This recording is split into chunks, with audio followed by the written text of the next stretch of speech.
Sejam todos muito bem-vindos aqui à Masterclass. Por que que eu escolhi essa aula?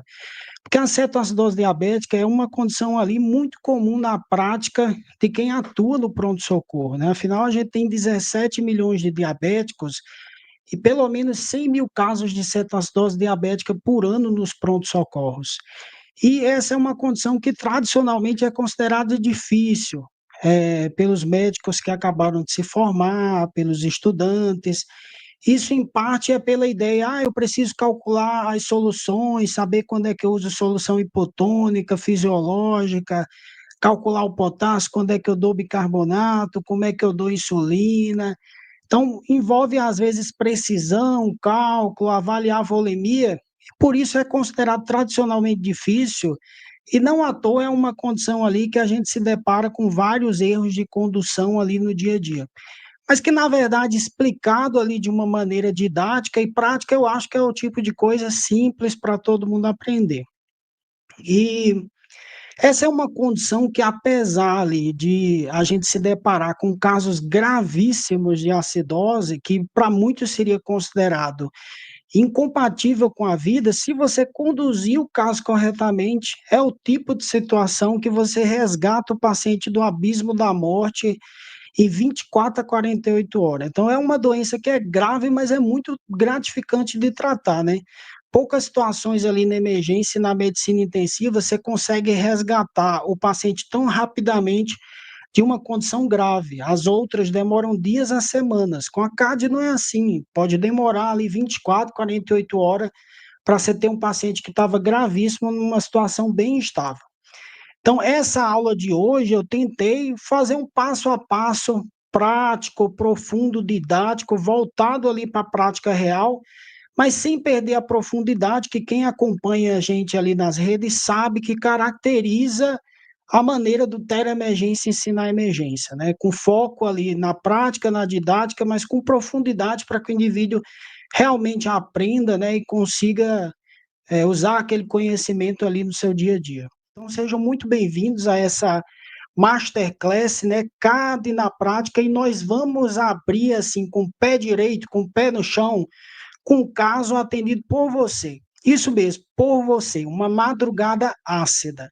Então a madrugada avançava silenciosa, espessa, como só as madrugadas hospitalares sabem ser. E então ela chegou, a sua paciente, uma jovem mulher, magra, pálida, visivelmente desidratada, como mostra a imagem. Apresentava-se com confusão mental, desorientação temporoespacial e uma sonolência progressiva que já não permitia uma comunicação coerente.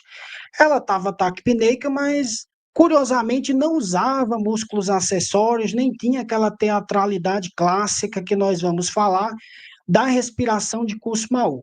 Você faz o exame físico na sua paciente, o que é que você nota? Hipotensão com a PAM de 60 milímetros de mercúrio, uma taquicardia sinusal sustentada, paciente com sinais de má perfusão das extremidades, um tempo de reenchimento capilar maior que 3 segundos. Como é uma paciente que veio de outro serviço, você notou na sonda vesical demora e pelo registro da diurese que ela estava oligúrica, ou seja, a gente está diante de uma paciente com sinais de hipoperfusão sistêmica, ou seja, com sinais de choque. E a história dessa paciente no encaminhamento era traiçoeira. Há cerca de 2 dias ela já vinha evoluindo com náuseas, vômitos e uma dor abdominal intensa e difusa. E foi essa dor abdominal que levou ela a procurar atendimento em um pequeno hospital do interior, onde, sem acesso à gasometria arterial, nós sabemos que essa é uma situação muito comum, né, no dia a dia ali do Brasil, recebeu o diagnóstico mais óbvio, que era pancreatite aguda. E lá ela ficou um dia inteiro sendo tratada com essa hipótese, sem melhora, afundando cada vez mais numa desidratação, numa hipovolemia e numa acidose metabólica que ninguém percebeu. Quando a confusão mental se agravou, quando a sonolência se aprofundou, essa paciente foi finalmente regulada via ficha core para o hospital de referência, e foi nesse momento da história dela que ela cruzou o caminho com você. Você se viu diante de uma paciente chocada, com disfunção hemodinâmica, com disfunção respiratória, porque estava taquipneica, e com uma disfunção do sensório, porque era uma paciente rebaixada. Então, como todo bom emergencista, você sabe que diante de tantas disfunções, o exame coringa é a gasometria arterial. E foi isso que você pediu, junto com uma HGT, que logo identificou ali uma coisa que ninguém havia cogitado, uma hiperglicemia severa. Então, nós tínhamos uma paciente com uma glicemia maior que 500. Não foi suspeitada porque essa era uma paciente rígida, sem nenhum histórico de comorbidade, muito menos de diabetes. O Glasgow, no momento da sua avaliação, era 8, e o monitor cardíaco exibia uma taquicardia sinusal implacável. A gasometria chegou de madrugada, 3h30 da manhã. Esse é um caso recente, né, atendido ali, que eu escolhi para essa aula. E esse é o cenário com o qual você se depara, né? Quando o resultado saiu, ficou evidente para você que esse era um quadro limítrofe à vida. O pH estava abaixo do limite de detecção do aparelho, né? Menor que 6,8. Um quadro dito por muitos como incompatível com a vida. A paciente tentava a todo custo hiperventilar, eliminar CO2 para equilibrar esse pH, mas notavelmente a resposta era insuficiente. A solução tampão bicarbonato tinha se esgotado, ou seja, o bicarbonato era indetectável. Essa paciente tinha um sódio de 143. Nós sabemos que diante de hiperglicemias importantes, o normal é encontrar um sódio baixo, uma hiponatremia hipotônica. Mas essa paciente tinha uma desidratação severa e uma perda hídrica extrema. Então, o sódio estava alto, apesar da gente normalmente encontraria um sódio normal. O potássio dava 4, que nós vamos ver geralmente esconde um déficit corporal de potássio alto, afinal o paciente vem perdendo potássio há dias do intracelular para manter esse valor sérico normal. E de uma maneira geral, o lactato da paciente ainda estava normal. Isso é típico de pacientes jovens, né? Que têm uma função cardíaca satisfatória, então, mesmo hipovolêmicos, eles, através da taquicardia, conseguem aumentar a perfusão sistêmica. Então, eles conseguem ali manter uma oferta de oxigênio aos tecidos, apesar de hipovolemia pronunciada. E por isso que o paciente jovem, mesmo em condições graves, ele é potencialmente resgatável. E ali estava essa paciente viva, contra todas as probabilidades, né? Deitada na sua frente, respirando, ainda que mal, com um pH que para muitos seria sinônimo de morte certa, mas ela não estava morta, ela estava esperando que alguém visse além desse diagnóstico inicial de pancreatite, esperando que alguém reconhecesse que por trás daquela dor abdominal, da náusea e do vômito, não estava uma pancreatite, mas sim uma cetoacidose diabética insidiosa, silenciosa e letal. E você viu.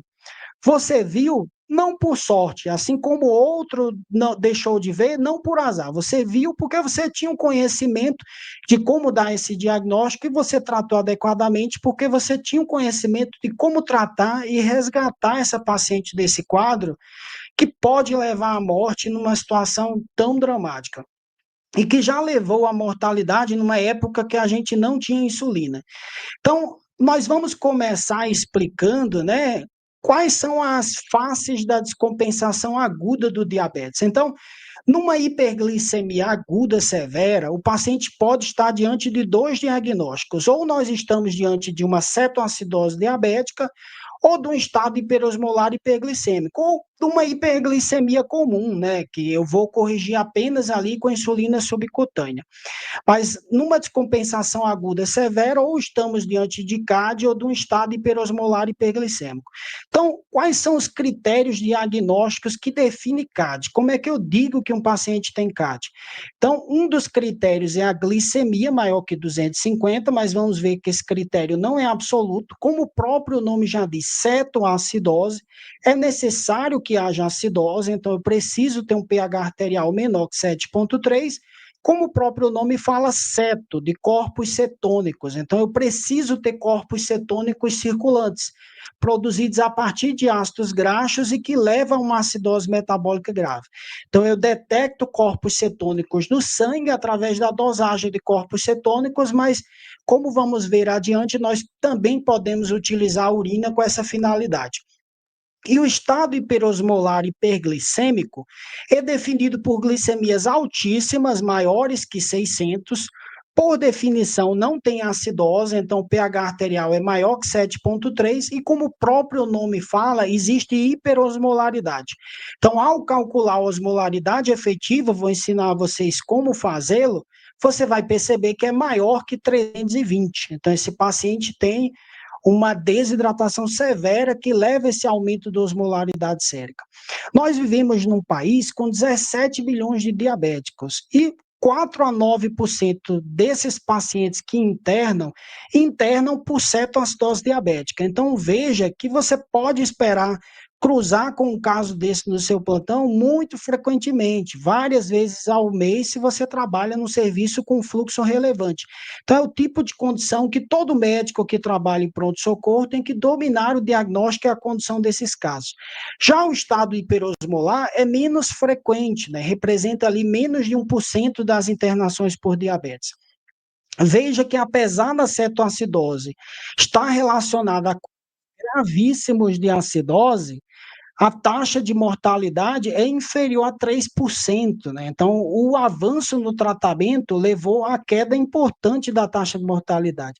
Mas perceba que o estado hiperosmolar não tem acidose importante, né, por definição, e a taxa de mortalidade é maior, 3 a 20%. O que explica uma taxa de mortalidade maior no estado hiperosmolar, se normalmente os casos de cetoacidose diabética são mais graves? Isso, inclusive, costuma ser uma pegadinha de prova. O que acontece, na verdade, é que a CAD costuma acometer pacientes mais jovens sem muita comorbidade, que é o caso da nossa paciente. Então, desde que ela seja adequadamente tratada, nós conseguimos salvar a maioria. Já o estado hiperosmolar hiperglicêmico costuma acometer pacientes idosos, profundamente desidratados, que já têm uma disfunção do sensório, uma doença cardiovascular e cerebrovascular extensa. Então, por suas próprias comorbidades, esses pacientes costumam falecer mais. Então, a CAD ela pode ser classificada em leve, moderada ou grave. O que define a gravidade é basicamente o pH e o bicarbonato. Então, se nós temos uma CAD com pH menor que 7 e um bicarbonato menor que 10, estamos diante de um caso grave. Perceba que a hiperglicemia ela é um critério diagnóstico, mas não define gravidade. O ANIO gap define apenas que estamos diante de uma acidose com ANIO gap aumentado, que configura qualquer CAD, mas não é um critério de gravidade. A presença de corpos cetônicos no sangue ou na urina, né, como o acetoacetato ou beta-hidroxibutirato, é necessário para o diagnóstico, mas não faz parte do critério de gravidade. Então, o que define a gravidade é o grau de acidose. Uma acidose moderada, uma CAD moderada. Uma acidose leve, uma CAD leve. Perceba também que alterações no nível de consciência não são comuns na CAD, a não ser que o paciente tenha acidoses gravíssimas. Encontrar um paciente em coma com uma CAD leve é incompatível. Você teria que procurar outras causas ali para o paciente estar rebaixado. Já no estado hiperosmolar, hiperglicêmico, eu tenho hiperglicemias severas, mas o equilíbrio ácido básico está relativamente preservado. Por que pode estar um pouco prejudicado? Porque esse paciente pode ter insuficiência renal, e por isso tem uma acidose metabólica, ele pode ter uma sepse, e por isso tem uma acidose, mas não seria da CAD, né? Então, eu não encontro uma acidose relevante. Os corpos cetônicos na urina e sérico normalmente são negativos ou fracamente positivos, não preenchem os critérios diagnósticos que vamos ver. Quando eu calculo a osmolaridade efetiva, vamos ensinar a fazer isso, eu percebo que é maior que 320. Por esses pacientes terem hiperosmolaridade, isso puxa a água dos neurônios dele. Então, a enorme maioria dos pacientes ali com estado hiperosmolar vão estar num estado de estupor e coma. Não seria compatível o indivíduo ter tanta hiperosmolaridade e não entrar no estado de coma. Agora, o que define um paciente com hiperglicemia? Se ele vai ter uma CAD ou um estado hiperosmolar? O que diferencia esses dois pacientes do ponto de vista fisiopatológico? Então, é basicamente o equilíbrio entre a insulina e os hormônios contrarreguladores. Então, se o indivíduo tem quase nenhuma insulina ou muito hormônio contrarregulador, como o GH, o cortisol, a catecolamina, ele vai ter um pico de glucagon. Porque a insulina, mesmo em pequenas quantidades, inibe a liberação de glucagon. Se a insulina está totalmente suprimida, você tem um pico de glucagon. Nos dois problemas, tanto a CAD quanto o estado hiperosmolar, você tem alteração do metabolismo glicídico. Então, você tem gliconeogênese, você tem glicogenólise, e por isso o paciente tem hiperglicemia progressiva, cada vez mais alto. Só que no estado hiperosmolar, ter insulina suficiente para inibir o glucagon, não há ativação de formação de corpos cetônicos. Então, não há quebra ali dos triglicerídeos em ácidos graxos e glicerol, e os ácidos graxos não são convertidos ali em corpos cetônicos no fígado. E por isso não se gera acidose. O estado hiperosmolar ele se desenvolve mais em condições que o paciente não consegue acesso à água. É o idoso, ele é acamado, ele já tem um AVE, ele tem uma dispneia por uma doença cardiovascular. Então, ele vai evoluindo com glicemias cada vez maiores, vai perdendo água livre pelo rim. A gente sabe que a hiperglicemia induz poliúria, e ele não consegue ingerir líquidos, então ele vai ficando cada vez mais desidratado ao longo dos dias.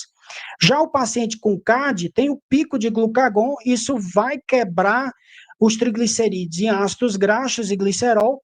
Os ácidos graxos são levados no fígado e produz corpos cetônicos, que são basicamente três: ácido acetoacético, cetona e beta-hidroxibutírico. Então, isso daqui gera H+, que consome o bicarbonato, levando à acidose, e os ânions que sobram, que é o acetoacetato, a acetona, o beta-hidroxibutirato, alargam o ânio gap. Então, o resultado é uma acidose metabólica com ânio gap aumentado. Então, é basicamente esse equilíbrio entre insulina e hormônio contrarregulador que define se um paciente com hiperglicemia vai desenvolver CAD ou estado hiperosmolar hiperglicêmico.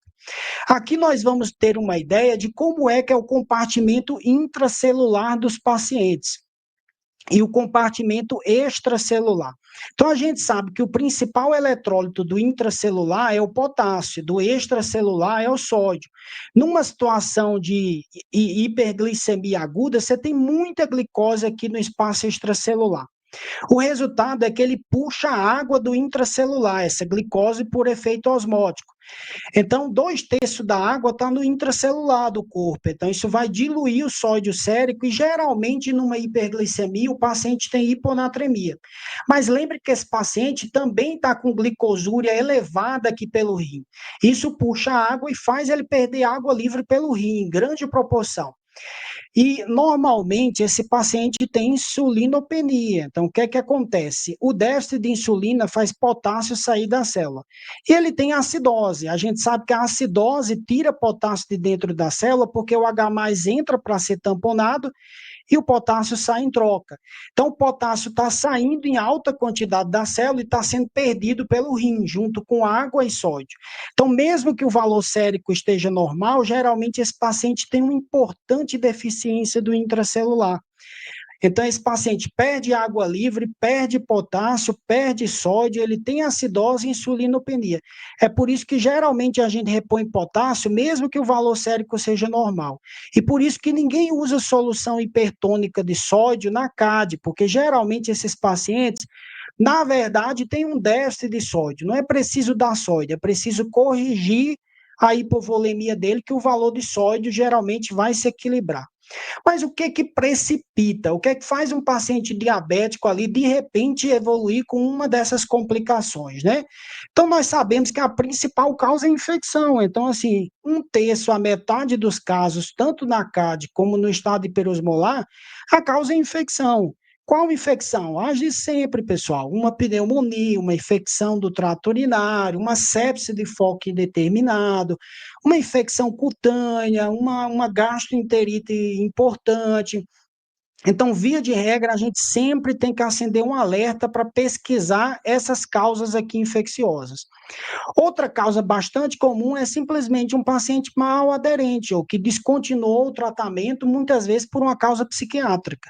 Se você descontinua o tratamento no diabetes tipo 1, o destino inevitável é CAD. Eles têm deficiência absoluta de insulina. Num diabético tipo 2, se ele descontinua o tratamento e ele pega uma infecção grave, ele vai acabar evoluindo com CAD, por causa do aumento daqueles hormônios contrarreguladores. E uma boa parte dos casos, como é o caso da nossa paciente, a paciente não tinha nenhum diagnóstico prévio. Essa é a abertura do caso de diabetes dela. Isso é bem mais comum no diabético tipo 1, mas também tem ocorrido com muita frequência no tipo 2. E a gente tem que lembrar também que a CAD causa dor abdominal, mas às vezes a dor abdominal esconde a causa da CAD. Então a gente tem que pensar quando a dor é causa e quando a dor é consequência da CAD. A gente sabe que a dor abdominal da CAD ocorre no caso de uma acidose grave e ela é difusa. Então, se eu tenho uma dor em barra, no andar superior do abdômen, uma dor localizada no hipocôndrio direito com descompressão, ou na fossa ilíaca direita com descompressão positiva, um lactato ascendente. Então, de uma maneira geral, eu posso suspeitar que existe outra causa para a dor abdominal, que é quem precipitou a CAD. Um infarto, um AVC, aumenta a catecolamina, libera adrenalina da suprarrenal e pode precipitar a CAD também.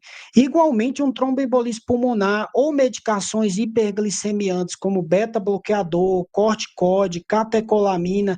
Lembra que isso daqui, os corticoides e as catecolaminas, são hormônios contrarreguladores, então eles induzem resistência ou crise tirotóxica, como uma causa rara. Existe uma diferença epidemiológica ou clínica da CAD e do estado hiperosmolar? A gente sabe que a CAD costuma acometer pacientes mais jovens, com uma média ali de 20 a 30 anos. Mas há também crianças com CAD, há também idosos com CAD. Cada vez mais essa média tem se deslocado em direção à população mais idosa. Já o estado hiperosmolar geralmente acomete uma pessoa idosa, com doença cardiovascular, o cérebro vascular, às vezes com grau de demência, acamado, sem acesso à água, mas não é obrigado que o perfil seja esse é o perfil médio, né? A CAD, ela costuma se instalar em horas, mas também pode se instalar em dias. Já o estado hiperosmolar exige dias ali com o paciente desidratando progressivamente sem acesso à água suficiente. Todos os dois quadros, o paciente pode ter pródromos, polidipsia, poliúria, polifalgia, um mal-estar inespecífico. Em ambas as situações ocorre desidratação. E por quê? Ora, lembre-se de que estamos diante de um paciente que tem náusea, vômito, dor abdominal. Esse paciente perde por via digestiva muito líquido, ele tem taquipneia, perde por via respiratória muito líquido, ele está com a glicosúria progressiva, tem poliúria osmótica, então ele perde muito líquido pelo rim, pela respiração, pelo intestino. Somado a isso, ele está confuso, desorientado, sonolento e com o intestino ruim, ou seja, ele perde muito líquido e não ingere quase líquido nenhum. O resultado é uma desidratação pronunciada que tende a ser mais grave no estado hiperosmolar. A CAD tem dor abdominal e vômito em 30% dos casos, o estado hiperosmolar normalmente não. A CAD, por definição, tem acidose, com essa respiração de Kussmaul.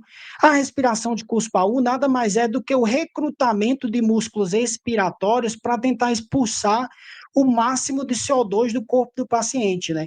Então, ela ocorre em acidoses muito graves, como a da nossa paciente, que curiosamente não tinha. Normalmente, o estado hiperosmolar sem acidose. Na CAD, 80% dos pacientes estão alerta ou ligeiramente confusos. Não é comum encontrar pacientes comatosos, a não ser que seja uma acidose gravíssima. Veja que a nossa paciente tinha um pH de 6,8, mas estava relativamente alerta, um pouco confuso. Já no estado hiperosmolar, a osmolaridade maior que 320 geralmente causa desidratação grave do neurônio e esse paciente está em coma. Aqui o déficit de água médio é 6 litros, aqui é 6 a 9 litros. Aqui, como eu tenho acidose, o potássio pode estar aumentado. Aqui eu não tenho acidose, o potássio pode estar normal ou diminuído. Aqui eu tenho acidose, aqui eu não tenho acidose, como a gente já comentou. Existem armadilhas muito comuns na CAD, que a gente tem que tomar cuidado para não cair. Lembre que infecção é uma causa comum de descompensação e ela pode ocorrer sem febre ou mesmo com hipotermia. Então, nunca deixe de correr atrás dessa hipótese aqui. Leucocitose pode ocorrer na CAD. pela própria natureza ali da doença, mas quando está acima de 25.000, sugere que existe uma infecção subjacente. Então, redobre ali a atenção. A CAD tem como um dos seus critérios uma glicemia maior que 250, mas também existe CAD que desobedece esse critério. É o que nós chamamos de CAD euglicêmica, que ocorre em até 10% dos casos. Onde é que isso é comum? Paciente muito desnutrido, paciente que já veio ali de outros serviços, as pessoas administrando insulina subcutânea nele direto, inadvertido ali sobre esse diagnóstico, eles acabam baixando a glicemia, mas não corrigiram a acidose, que eu preciso de insulina venosa. E hoje, cada vez mais comum o uso das glifosinas, que leva à perda de muita glicose na urina. Então, tem a dapaglifosina, a empaglifosina, a canaglifosina, que é usada em pacientes com DR6, CC e nos diabéticos, que pode precipitar cardia euglicêmica. E lembra que a dor abdominal, ela pode ser um sintoma da cetoacidose diabética, mas ela também pode esconder o fator precipitante, como a gente comentou. E coma e estupor não é comum fora de um contexto de acidose muito grave, como o da nossa paciente, ou osmolaridade acima de 320. Então, se nós tivermos diante desse diagnóstico, diante dessa apresentação coma, e não tem uma osmolaridade importante, suspeite de um AVC, de uma sepse, de outro fator ali que está causando esse coma do paciente. Então, que exame solicitar diante dessa suspeita diagnóstica? Então, como a gente viu, os critérios diagnósticos são basicamente laboratoriais. Então, se eu suspeitei, o mínimo que eu tenho que pedir é uma glicemia, afinal, glicemia faz parte dos critérios, gasometria, porque eu preciso saber o pH. A primeira gasometria pode ser arterial, mas as subsequentes podem ser venosa, porque eu só preciso ver os eletrólitos e o equilíbrio ácido básico, não quero ver as trocas gasosas de fato. Então, não precisa ficar furando a artéria do paciente direto. Eu calculo, preciso do sódio também, que pode ser o sódio da gasometria, tranquilamente, no primeiro momento, para calcular a osmolaridade, que a gente vai mostrar. E preciso de corpo cetônico, de preferência do sangue, mas muitas vezes a gente se satisfaz com o da urina. E é através daí que a gente vai ver. Se o paciente tem CAD, ele vai ter uma acidose. Se ele tem estado hiperosmolar, eu vou calcular a osmolaridade efetiva e vai estar alta. Apesar de eu só precisar desses exames para diagnosticar, eu solicito outros, hemograma, para ver se o meu paciente tem uma anemia, uma leucocitose expressiva, que justifica a suspeita de uma infecção, uma urina tipo 1, até para pesquisar a presença de corpos cetônicos ali na fita reagente, gasometria arterial de imediato e venosa de 2 em 2 horas, medir glicemia capilar de hora em hora, principalmente depois de iniciar a insulina, o sódio para calcular a osmolaridade inicial, mas também o potássio inicial para decidir sobre a reposição, o fósforo eu só peço no início e após 12 horas, o cloro eu peço no início para ajudar a calcular o NGAP e após 12 horas. Cetonemia, dosagem de corpo cetônico no sangue, ou cetonúria através da fita reagente no EAS. O eletrocardiograma ele pode ajudar no diagnóstico das causas da CAD, como um infarto, uma síndrome coronariana aguda, né? Ou manifestações de hipercalemia que justifica eu fazer ali um gluconato de cálcio. Radiografia de tórax faz parte do rastreio de infecção. A função renal frequentemente está alterada, mas lembre-se que aqui é principalmente pré-renal, é um componente pré-renal. Esse paciente está gravemente hipovolêmico e naturalmente o rim está mal perfundido. Então, assim, o critério padrão ouro para detectar acetona é dosar no sangue, de preferência o beta-hidroxibutirato, que é o BHB sérico, né? Mas a gente sabe que no dia a dia da emergência é difícil um lugar que tenha isso disponível. Então, dá sim para interpretar esse critério através da cetonúria, né? Então, se o paciente tem 3 ou mais cruzes de cetona no EAS, então, eu considero que ele tem no mínimo 3 milimol por litro de beta-hidroxibutirato sérico. E por isso ele tem critério diagnóstico para CAD. Eu considero cetonemia fortemente positiva aqui. Agora, se ele tem 1 a 2 cruzes, isso daqui não é uma cetonúria fortemente positiva. Esse paciente normalmente não tem cetoacidose diabética. Ele tem outra coisa que é cetose diabética. É só basta ajustar ali a insulina subcutânea dele, que isso costuma se resolver. Hoje a gente tem aparelhos ali portáteis, a semelhança dos glicosímetros, às vezes até com essa dupla função que detecta corpos cetônicos no sangue capilar, né? Particularmente o beta-hidroxibutirato sérico. Se der mais de 3 milimol por litro, então isso daqui é uma cetoacidose diabética. A partir de 3 milimol por litro a gente teria critério. E a outra coisa que eu vou olhar é o sódio. Normalmente a gente está diante de um sódio baixo, pelos motivos que eu já expliquei. Mas quase nunca tem um déficit importante ou real de sódio, né? Porque geralmente o que acontece é que esse paciente ele acabou perdendo ali muita água livre, muito sódio, e por causa da hiperglicemia, a água saiu de dentro da célula e está diluindo o sódio plasmático. Então, ninguém usa solução hipertônica na CAD, inclusive isso aumenta o risco de edema cerebral. E não esquece que a gente tem que calcular a osmolaridade sérica efetiva em todo paciente, para ver se ele não tem hiperosmolaridade, que pode ser uma causa de alteração do sensório. E como é que eu calculo? É muito simples, pessoal. É só você multiplicar 2 vezes o sódio corrigido mais a glicose dividido por 18. O sódio corrigido. Lembra que a hiperglicemia afeta o valor do sódio. Então, o sódio corrigido ele é sempre maior do que o sódio medido. Mas para calcular também é muito simples. Sódio medido mais 1,5 vezes a glicemia que você mediu menos 100 dividido por 100. Perceba que o sódio corrigido vai ser sempre maior. Então, na verdade, quando eu vejo um paciente com sódio normal, isso geralmente indica que o sódio dele está alto.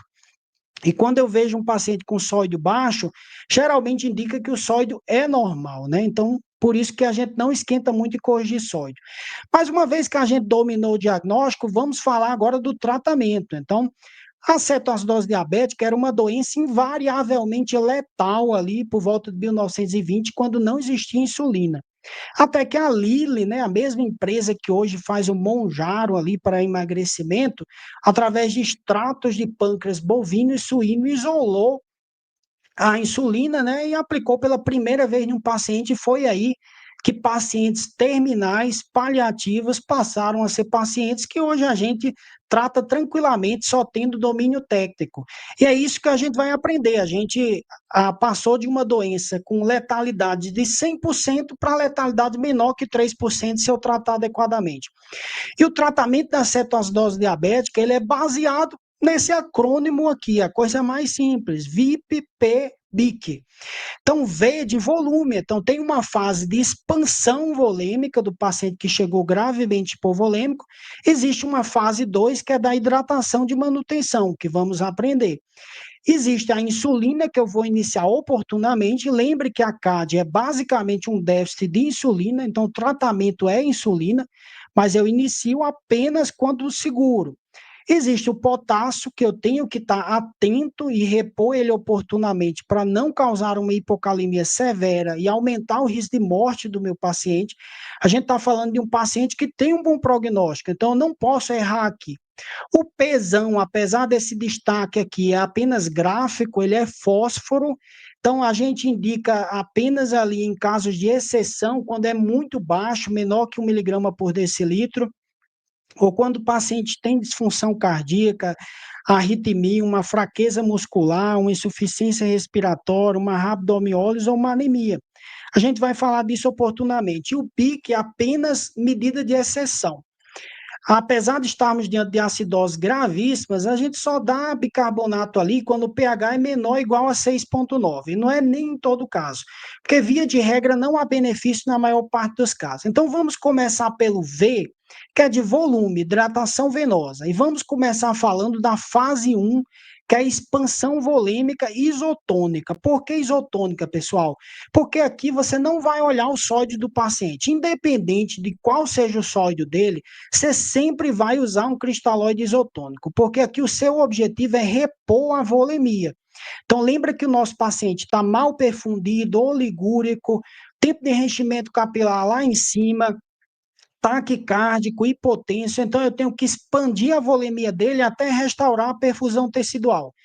E a própria hidratação já costuma baixar ali em 12% os níveis da glicemia e ao melhorar a perfusão renal, já ajuda a eliminar corpos cetônicos pelo rim que estava ficando insuficiente por má perfusão e ajuda o rim a recuperar bicarbonato, já que agora ele está recebendo perfusão, né? Então a própria expansão volêmica já começa a corrigir o pH do paciente. Veja como é interessante. Então, como é que eu vou decidir sobre volume? Eu dou 20 a 30 ml por quilograma, que dá 1.000 a 1.500 ml em uma hora, na primeira hora. E aí eu reavalio o meu paciente. Continua hipotenso, o tempo de enchimento capilar ainda está alto, está oligúrico, ainda está sonolento, está pálido, frio, diaforético. Eu ainda acho que o déficit de volume é alto, posso repetir a expansão volêmica. Sempre com solução isotônica. É obrigado a usar soro fisiológico? Posso usar ringer lactato também, posso usar plasma light, só que o custo é maior. Existem até estudos que mostram que demora algumas horas a menos para reverter a CAD com essas soluções alcalinizantes, mas você quintuplica os custos. Então, normalmente não é necessário. Então, o que vai determinar ali quantas vezes você vai repor a volemia é a profundidade da desidratação do paciente, que é individual. Aqui eu coloquei essa interrogação propositalmente, né?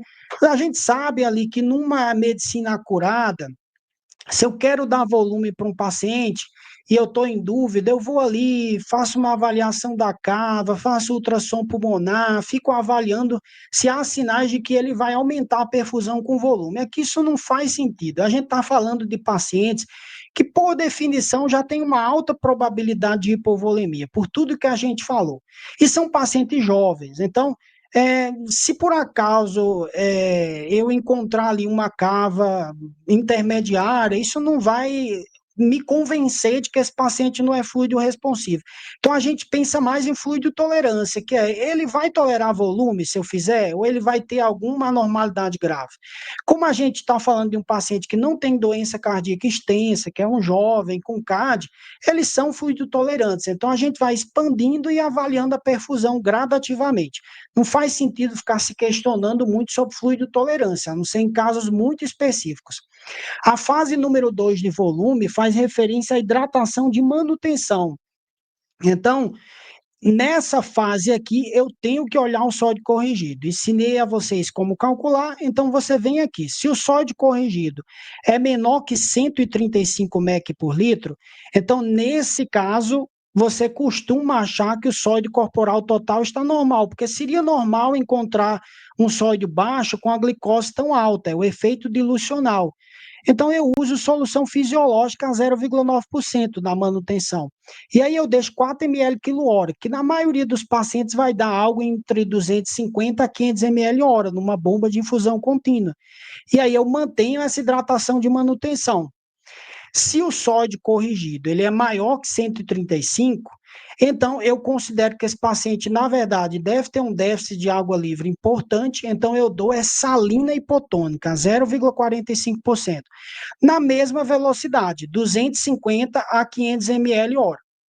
Lembre-se que esse paciente perdeu muita água livre pelo suor, pela respiração, pela diurese osmótica. Essa escolha aqui é estratégica. Apesar do sódio estar aparentando ser normal, ele deveria estar aumentado, né? Então, na verdade, esse paciente tem um déficit de água livre, por isso que eu dou ali mais água do que sódio, é isso que é salina hipotônica. Outra coisa, a gente sabe, como eu vou explicar com maiores detalhes adiante, que mesmo que a glicemia vá baixando com o uso da insulina, eu não posso desligar a bomba de infusão de insulina de imediato, porque o objetivo no tratamento da CAD não é só baixar a glicemia, é corrigir a acidose, e a acidose é causada pelo déficit de insulina. É ele que precipita a formação de corpos cetônicos. Então, até a acidose se reverter, eu devo manter a insulina. Mas então, como é que eu mantenho a insulina sem correr o risco de ter uma hipoglicemia, já que a glicose está baixando rápido? Então, é simples, você vai começar a dar glicose ao paciente. A insulina já baixou a glicose para menos de 250, mas a acidose persiste, então não desligam a bica de insulina, mas começam a dar glicose. Mas lembra que a gente já está dando a hidratação de manutenção, então como é que eu concilio isso? Eu não vou fazer soluções à parte, deixar um monte de solução correndo. Se eu estou usando ali soro fisiológico a 0,9%, eu só vou fazer o seguinte: eu pego o soro glicosado a 5%, 955 ml, e coloco 45 ml de cloreto de sódio a 20%. O sódio aqui vai ficar a 0,9% e a glicose vai ficar próxima de 5%. E aí eu coloco na mesma velocidade, 200, 250, 500 ml hora. Se eu estou usando salina hipotônica, então é só pegar, na verdade, metade do volume de cloreto de sódio a 20% e colocar em 977 ml de soro glicosado. Então, o sódio vai ficar 0,45% e a glicose vai ficar muito próximo de 5%. Então, eu deixo ali 250 a 500 ml hora. Como a glicemia estava caindo, então eu não desligo a bica de insulina, mas eu posso reduzir para metade a velocidade da infusão. E aí eu vou ajustando hora a hora para tentar manter ela ali entre 200 e 300 miligramas por decilitro. Se a glicose começa a subir, então eu diminuo a infusão de glicose. Se ela começa a descer, eu posso reduzir a insulina ou aumentar a infusão de glicose, né? Esse ajuste é individual e vai depender se você acha que o paciente está ficando muito congesto ou não. Mas agora vamos falar da hora de iniciar a insulina, né? Então, a primeira coisa que eu vou falar é que a insulina ela só deve ser iniciada quando eu corrigir a hipotensão do paciente e quando o potássio é maior que 3,3. Então, se o paciente ainda está hipotência, eu tenho que fazer a minha expansão, deixar ele normotência e aí eu inicio a insulina. Se o potássio está baixo, então eu tenho que repor primeiro, porque lembra que assim que eu iniciar a insulina, que a acidose começar a se corrigir, o potássio vai voltar para dentro da célula e uma hipocalemia que é leve pode virar gravíssima. E aí o paciente tem uma parada cardiorrespiratória porque eu não antecipei isso daí. Então, como é que eu reponho? Eu pego uma ampola de KCl 19,1%, que é 10 ml, diluo em 500 ml de soro fisiológico e faço em 1 hora. Ou eu pego 2 ampolas, diluo em 1.000 ml de soro fisiológico e faço 2 horas. O que é que vai definir se eu escolho 1 ou 2 ampolas? A gravidade da hipocalemia. Se eu estou diante de um potássio de 2, é melhor fazer 2 ampolas. Se eu estou diante de um potássio de 3, 1 ampola já vai resolver. Então, isso aqui corre numa solução à parte, não pode ser feito na solução de expansão, porque o potássio ele tem que obedecer uma velocidade de infusão, para não correr o risco de arritmia. Então, é 1 ampola mais ou menos por hora, a velocidade de infusão. Então, uma vez que eu corrigi o potássio, eu tenho que dosar de hora em hora aqui, eu posso usar a gasometria para saber o valor do potássio, já que não dá para ficar mandando amostra para o laboratório o tempo inteiro. Então, uma gasometria venosa, uma vez que ele está acima de 3,3, então posso iniciar a insulina. Como é que eu inicio a insulina? Eu pego 50 unidades de insulina regular, que é meio ml, diluo em 250 ml de soro fisiológico. Então, fica uma solução de 0,2 unidade de insulina por ml. E aí eu faço 0,1 unidade por quilograma em bolas. Então, vamos supor um paciente de 70 quilos. 0,1 vezes 70, 7 unidades. Então, pego 7 unidades de insulina regular e faço em bolos direto na veia do paciente. Depois eu inicio 0,1 unidade por quilograma por hora. Então, vai dar 7 unidades por hora em bomba de infusão contínua.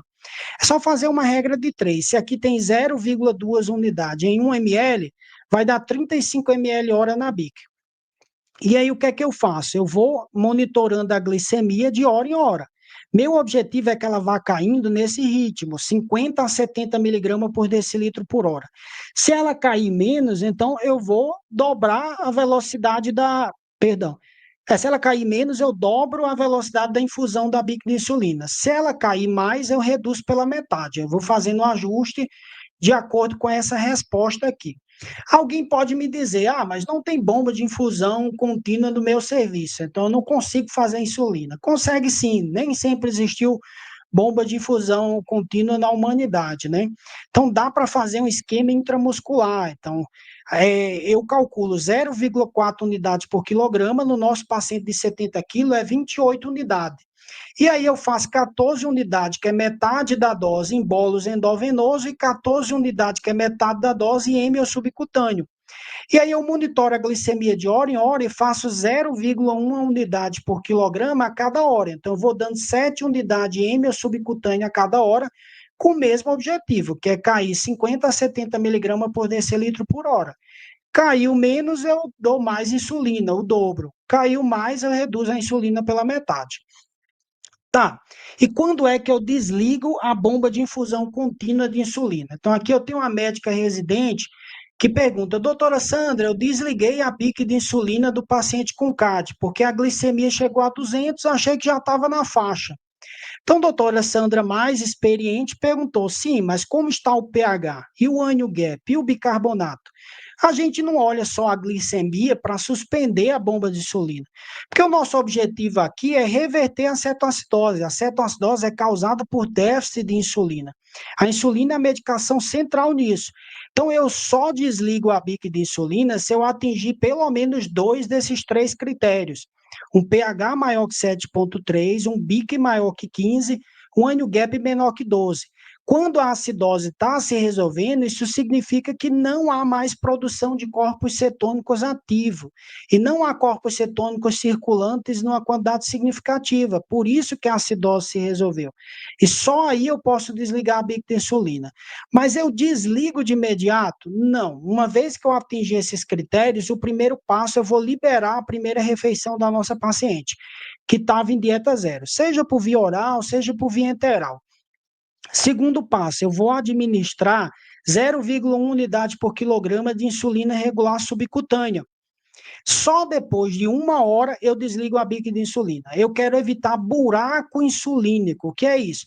Eu sei que demora 30 a 60 minutos para essa insulina alcançar a circulação sistêmica. Se eu suspender aqui de imediato, o paciente vai ficar 30 a 60 minutos sem ação da insulina. Então eu inicio, 1 hora depois é que eu desligo. Mas o paciente vai ficar só na insulina regular? Não, eu tenho que calcular a dose de uma insulina de longa duração, seja NPH, DTMI, glargina. Então, eu calculo 0,6 unidades por quilograma de peso. No nosso paciente, dá 42 unidades de 70 quilos. Então, eu dou 2 terços da dose de manhã, 1 terço à noite. Então, vai ficar 28 de manhã e 14 à noite. E aí, eu inicio aquela insulina regular subcutânea conforme protocolo, né? HGT de 4 em 4 horas. E no dia seguinte eu vou usar o quanto de insulina regular eu usei. E aí eu vou calcular doses fixas com base nisso, para ser dado ali na hora do café da manhã, na hora do almoço e na hora do jantar. Esse é o ajuste fino ali da insulina. E a reposição de potássio? Como é que eu faço sem causar arritmia? A gente já conversou, potássio menor que 3,3, aguardo para iniciar a insulina e reponho da maneira que a gente ensinou. Potássio normal, pode até estar maior que 3,3, eu posso iniciar a insulina, mas é previsível que vai cair por causa do déficit intracelular. Então, eu coloco uma ampola a 19,1% a cada litro daquela solução de manutenção que a gente está utilizando, seja ela fisiológica, hipotônica, com ou sem glicose. A cada litro dela, eu coloco uma ampola de KCl a 19,1%. E aí ela está lá correndo a 250, 500 ml hora e está dando um aporte de potássio para o meu paciente, para ser colocado de volta dentro da célula sem despencar o valor sérico. Se o potássio é maior que 5, então não preciso iniciar potássio de imediato, mas aí eu fico dosando a cada 2 horas por gasometria venosa para, se ele cair, eu iniciar a reposição ali num valor de 3,3 a 5 mEq por litro.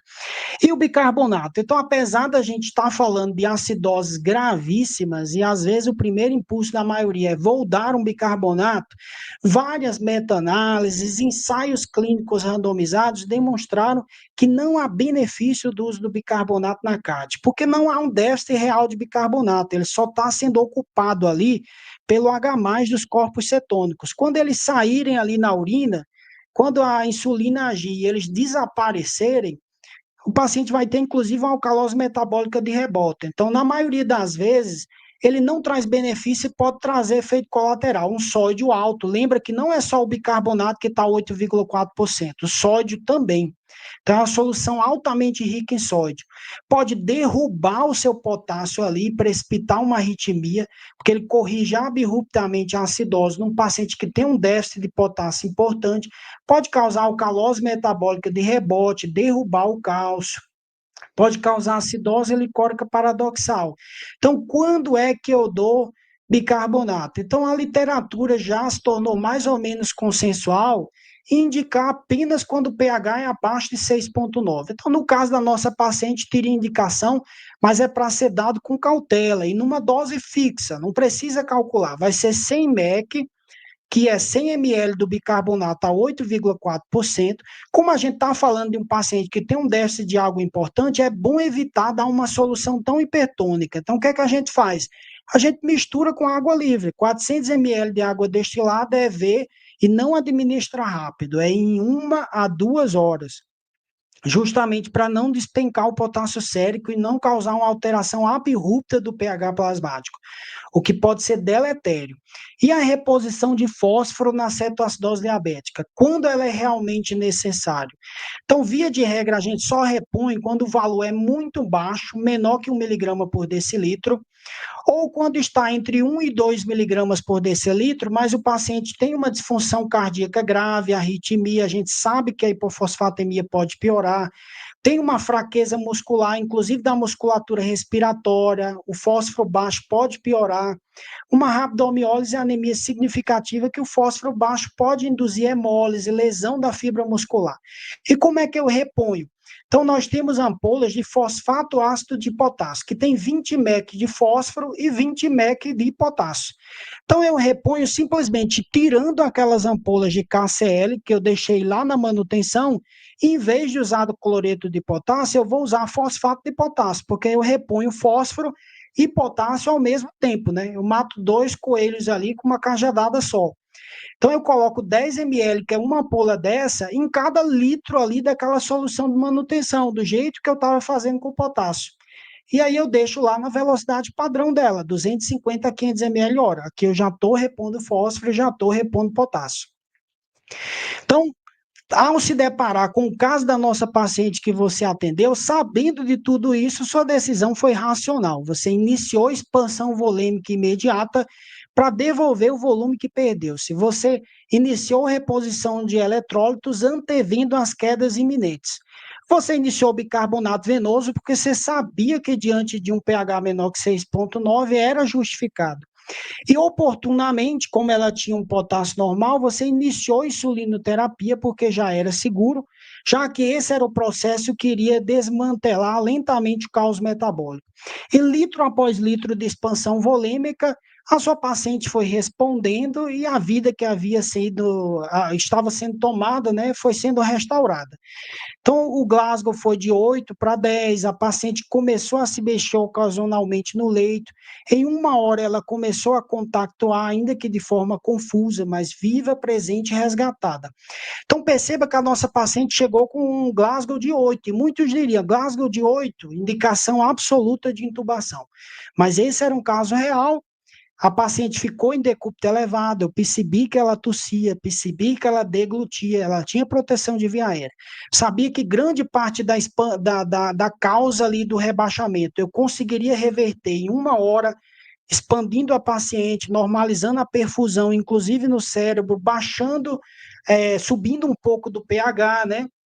Já que só acidoses muito graves rebaixam o sensório, e foi dito e feito. Então, apenas 1 a 2 horas depois, a paciente já estava acordada, né? Apesar de ainda ter uma acidose relevante. Então, assim, após 1 hora e meia, o cenário já mudou. O pH que era indetectável ali, né? Menor que 6,8, já era 6,91. Já não era uma acidose tão severa. Compensação respiratória estava mantida. Mesmo ali tomando todas as precauções, você veja que o potássio caiu para 2,5. A gente dando potássio para essa paciente, iniciando insulina, fazendo bicarbonato lento e diluído. Agora, imagine aí se a gente não tivesse tomado as precauções. Podia ter baixado para 1,5, a paciente ter tido uma parada cardiorrespiratória e não ter retornado, né? Então, o bicarbonato, que era indetectável, agora é detectável, né? E a paciente estava bem melhor, já que ela estava mais alerta, estava perfundido, o débito urinário estava aumentando, o tempo de reenchimento capilar reduziu. Ainda tinha uma glicemia crítica, mas agora já não é maior que 500, já baixou para 448. E a gente foi instituindo todas essas medidas e apenas 18 horas depois esse distúrbio estava totalmente revertido com a paciente totalmente consciente. E essa paciente não tinha nenhuma infecção, era só um diabetes mellitus tipo 1 que tinha acabado de abrir o quadro. E a cetoacidose não venceu naquela madrugada. Mais do que isso, ela foi desmascarada, depois de quase ter sido ocultada sob o rótulo apressado de uma pancreatite. Porque sim, a dor abdominal, as náuseas e os vômitos são manifestações clássicas da CAD, tantas vezes confundidas ali com outras causas abdominais. Naquela noite, o que fez a diferença não foi sorte, mas a capacidade de pensar além do encaminhamento, de não se deixar aprisionar pelo diagnóstico inicial de pancreatite, de olhar para o paciente como um todo e reconhecer o que para muitos permaneceria invisível. Bem-vindo a uma madrugada ácida. Agora, você teria feito mesmo? Então, se você chegou até aqui, na verdade, eu tenho duas boas notícias. A primeira é que se você de fato aprendeu aí a diagnosticar e tratar a CAD, agora você também sabe tratar o estado hiperosmolar hiperglicêmico, porque é basicamente igual. A única coisa que muda é que a regra para eu suspender a insulina, já que não há acidose, é quando o paciente está mais alerta e quando a osmolaridade efetiva cair abaixo de 315. O resto é exatamente igual. Então, se você sabe tratar CAD, você sabe tratar estado hiperosmolar hiperglicêmico. A segunda boa notícia é que hoje, enquanto a gente está conversando, está sendo lançado ali na biblioteca dos aplicativos, né, a área Tera-Emergência dentro do app TeraQuiz. E por que que essa área nasceu, né? Por muito tempo o pessoal tem pedido ao TeraQuiz um curso de emergência, mas a gente acredita que esse modelo não gera transformação real. E, assim como a maioria de vocês, a gente está cansado de promessas vazias, de cursos rasos, né? De pessoas que prometem ali transformação com 3 vídeos e um PDF colorido, acreditando que a complexidade da emergência pode se resumir a conhecimentos rasos, né, e que não são adequadamente expostos. Dentro do TeraQuiz, a gente tem uma filosofia, a gente realmente quer entregar conteúdo de verdade, de qualidade, para transformar a prática dos nossos alunos, né? Afinal, a transformação do aluno é a nossa maior propaganda. Então, a gente quer que o aluno aprenda de fato. E um curso pequeno ali de emergência superficial não iria resolver esse problema. Então, foi que a gente pensou, então vamos criar um ambiente completo, um ecossistema de aprendizado contínuo que ofertasse ao aluno ali de modo progressivo o domínio dos temas da emergência. E foi por isso que o Emergência nasceu. É a nossa causa, é o nosso porquê. Então, a primeira coisa que eu falo é que dentro da área a gente tem mais de uma centena de módulos planejados, mas já colocamos 14 módulos completos, né, de emergência e que é adicionado um novo módulo a cada 45 dias, sempre com foco didático, prático, mas ao mesmo tempo sem perder a profundidade para realmente transformar ali o conhecimento do aluno. Segundo, a gente sempre tenta combater mitos, conhecimentos superficiais, aquela medicina de orelhada. O Emergência é fundamentalmente baseado em medicina baseada em evidência. A gente é contra o improviso ali disfarçado de prática clínica. Ao mesmo tempo que a gente prioriza a didática, o foco prático para o aluno realmente utilizar o conhecimento ali durante o plantão, a gente não apela para marketing vazio, não promete domínio sobre esforço, que a gente não promete domínio sem esforço, perdão. O que a gente oferece aqui é um método de formação real, né, para quem realmente deseja passo a passo ali dominar os conteúdos de emergência. Então a gente quer entregar clareza em uma base sólida para que decisões difíceis possam ser tomadas em segundos, né? Nós também temos a área aqui de textos, que são os minutos críticos, onde a gente mostra ali casos reais, né, com conhecimento crítico, em textos de até 5 minutos, né, com foco prático. E nós sabemos que a faculdade, ela não prepara, na enorme maioria das vezes, o indivíduo para atender paciente grave, né? Na minha própria faculdade, eu aprendi a atender paciente sentado, eu sempre costumo dizer isso, né? E a maior parte dos cursos de emergência ali são limitados, eles não tentam dar um ambiente completo, um ecossistema para que o indivíduo, na verdade, tenha um aprendizado progressivo ali dessa disciplina e, através disso, né, vá tendo uma capacidade técnica cada vez maior que traga a ele segurança e domínio real sobre o que ele está fazendo. Então a gente buscou muito e não encontrou. Então a gente pensou, e se existisse um lugar onde você pudesse aprender com profundidade, né? Onde ao mesmo tempo em que a gente dá o racional teórico, a gente também foca na prática, em clareza, em didática, em realismos. Como não achamos esse lugar, então criamos esse lugar. Mas esse não é um lugar para qualquer um, é um lugar para quem quer mais, para quem realmente quer aprender, né, continuamente se diferenciar. Então, a gente sabe que aprender emergência não é fácil, mas é possível. Então, o TER Emergência ele não é um curso, ele é um ecossistema completo, um ecossistema que está continuamente se modificando, visto que novos conteúdos são adicionados ali mês a mês, novas questões, novos flashcards, a gente está sempre procurando entregar conteúdo didático, prático e transformador.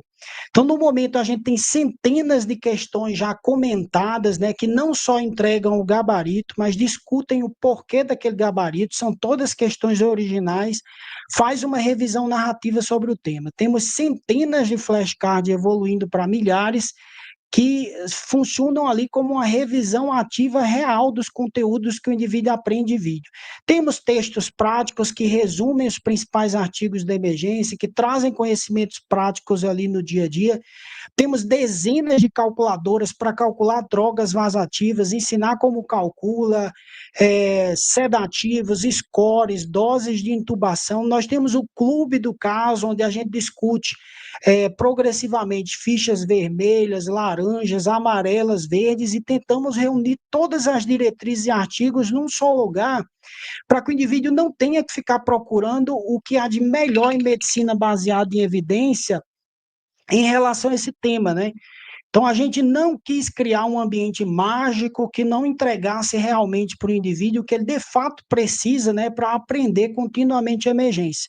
Então, não é rápido, não é mágico, mas é um ambiente transformador. E você não vai estudar sozinho, né? A gente sabe que estudar sozinho é difícil, mas o Terra Emergência é uma comunidade que está continuamente aprendendo, né, e evoluindo em direção ao ideal, né? Que é se tornar cada vez melhor naquilo que a gente executa. A gente criou um ambiente em evolução, onde você assiste aulas, treina com centenas de questões e flashcards, tem acesso a temas de emergência no formato de textos práticos e didáticos. Então, assim, vamos ser diretos, você já sabe que precisa estudar emergência, né? A dúvida nunca foi essa aqui. A verdadeira pergunta é onde vale a pena investir o seu tempo. Então, dentro do app dessa área, a gente vai entregar tudo num só lugar. Então, no momento, já tem 14 módulos extensíveis já disponíveis ali para o indivíduo assistir. Já tem centenas de questões originais práticas, comentadas, com gabarito revisado, centenas de flashcards inteligentes ali dentro para revisão ativa, só de conteúdo de emergência. Tem o clube de caso, né, onde a gente discute casos clínicos reais de emergência, textos aplicáveis ali no plantão, que trata de dilemas, casos práticos, decisões importantes, discussão de artigos, que é o Paper Pulse. Temos as dezenas de calculadoras de vasoativos, sedativos, scores de decisão clínica e artigos e diretrizes reunidos ali num só lugar, né? E esse ambiente está em expansão, porque o nosso propósito, na verdade, é evoluir cada vez mais esse ambiente didático completo para você. Então, é por isso mesmo que a gente não considera esse um curso acabado, porque, na verdade, não é um curso, é um ecossistema. Ali tem módulos que são colocados novos a cada 45 dias. No mesmo prazo, a gente adiciona centenas de novas questões dos temas dos módulos novos que vão entrando, centenas de novos flashcards, né? Para o caso do indivíduo não gostar dos nossos flashcards, então existe como você fazer os seus próprios flashcards, e a biblioteca do app guarda os seus flashcards personalizados. Ali a gente tem artigos comentados com foco prático, né? Então, assim, o Terra Emergência, ele é um serviço de assinatura anual. E ele está indo ao ar exatamente nesse momento, né? Então, hoje, apenas hoje, como uma condição de lançamento, o carrinho está aberto com uma condição exclusiva. para membros fundadores, né, para pessoas que querem estar ali presentes dentro dessa área em evolução contínua desde o início.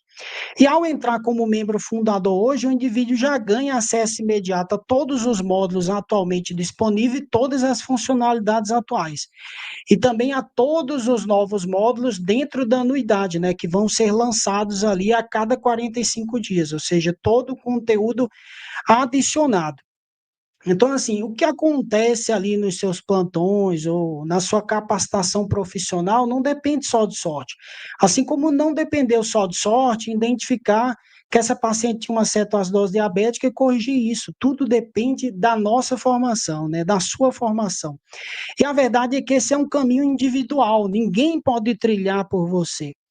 Mas o que a gente pode fazer é mostrar o caminho, entregar as ferramentas e a experiência para a jornada, mas esse é um caminho que ainda deve ser trilhado pelo aluno. O que a gente faz é entregar um espaço e a oportunidade de ter um aprendizado contínuo ali em emergência, de maneira didática e prática, no formato de uma comunidade, com um app bem desenvolvido, com todas essas funcionalidades, que custou tempo para desenvolver, justamente para que realmente entregasse valor real ao aluno, porque isso faz parte da missão e filosofia. Quem acompanha a gente nas redes sabe que a gente quer realmente transformar o conhecimento dos alunos, um aluno por cada vez, e assim mudar a história da medicina de emergência no Brasil. Então, hoje, o convite que eu tenho para você é para você se tornar um membro fundador do Emergência e começar hoje a trilhar essa jornada, que só pode ser trilhada por você. A gente está desenvolvendo novas áreas, que é o flashcards de prescrição, flashcards de artigos científicos, né? Tem uma área do além da medicina, marketing, gestão de tempo, IA para médicos. Então, a gente está desenvolvendo o máximo de funcionalidades. E é isso que eu gostaria de dizer para vocês hoje, né? E está aberto agora para dúvidas. A Adriele perguntou: tenho que passar uma via central nessa paciente, né, doutor? Então, não necessariamente. Essa paciente chegou hipotenso, mas ela não precisou de drogas vasoativas. E ela respondeu bem à expansão volêmica. Então, depois ali de expandir ali cerca de 2 litros de soro fisiológico, salina isotônica, a PAM dela restaurou, a perfusão renal restaurou. E o que ela precisava depois da expansão eram as soluções de manutenção, insulina, potássio, então, isso pode ser tranquilamente administrado por uma veia periférica. Agora, alguns casos de CAD, que o indivíduo tem uma infecção, e aí ele tem uma sepse, às vezes com choque séptico associado. Então, quando precisa de vasoativa, o paciente está muito grave, chega a ser entubado. Via de regra, isso é uma exceção. A maioria dos casos de CAD a gente consegue corrigir sem ter que apelar para esses momentos assim de ter que entubar a paciente, aí nesse caso um central cairia bem. Nesse pequeno hospital, a Carol, um médico sagaz pedindo glicose e corpos cetônicos na urina, daria uma ideia, não? Lógico que a gasometria é ouro, mas quem não tem cão... exatamente, na verdade, né? Uma simples glicose teria suspeitado desse diagnóstico, porque era uma paciente ali que não tinha o diagnóstico de cetoacidose, não tinha diagnóstico de diabetes, né? Então, se ela tivesse com a glicemia tão alta, a gente ia suspeitar que ela estaria abrindo um quadro de diabetes como cetoacidose diabética, já que era uma paciente jovem, não tinha outras comorbidades. Então, isso por si só aumentaria consideravelmente ali a probabilidade desse diagnóstico. O fato é que essa paciente até fez sumário de urina, mas a cetonúria dela era negativa. Existe uma explicação para isso. A fita reagente ali do sumário de urina, ela detecta apenas o acetoacetato, que é um dos corpos cetônicos. Mas no caso de cetoacidoses muito graves, a 100% dos corpos cetônicos costuma ser beta-hidroxibutirato. Então acaba que a fita reagente lá no EAS dá negativa e parece que a paciente não tem cetonúria, mas é apenas a fita reagente que não pega a cetonúria que está presente na totalidade ali na urina, que é o beta-hidroxibutirato. Então, nesse caso em particular, a cetonúria só foi detectada pelo exame sérico, sanguíneo, mas eu concordo com você que não seria necessário, né? A probabilidade pré-teste da gente estar diante de uma paciente com câncer era altíssima, não tinha outro motivo para essa paciente ter uma acidose tão grave. Também a experiência diz que para paciente ter uma acidose tão grave e estar relativamente estável, provavelmente isso aqui é uma CAD. Ou como não estão deixando mais dúvidas no chat, eu considero que a aula foi bastante didática, né? Não deixou ninguém com dúvidas. Então, pessoal, a gente se despede por aqui.